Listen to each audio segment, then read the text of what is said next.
తమిళ చూసిన సంబంధం మీకు నచ్చినారా? మాకు నచ్చిందన్న, ఆయనకి కూడా నచ్చిందన్న. నాకు కూడా నచ్చిందిరా, అంత మంచిగా ఉంది. కానీ 1 ఎకరం భూమి తమిళ పేరు రాయమంటారు వాళ్ళు. ఎందుకన్నా చేసుడు? ఆడపిల్లలు వాళ్ళకే కంతుంటే మనకెంత ఉండాలి?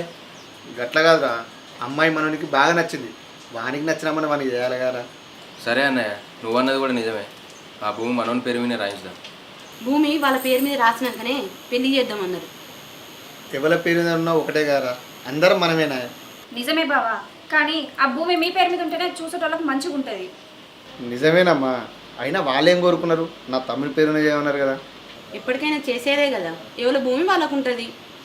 మాకు ఒక్క దగ్గరనే ఉండాలి వదినే, వేరుండు అద్దన్నయ్య. ఒకటిగా ఉండాలన్నదే మా కోరిక. పంచిన భూమేనా, ఎప్పుడో పంచుకున్నాం, పేరు మారలేదు కంతే. ఏం పంచుకున్నా ఒక్క దగ్గరనే ఉండాలన్నయ్య. సరే తమ్ముడు, మనందరం ఒకటే, మన మాట కూడా ఒకటే. ఎప్పుడు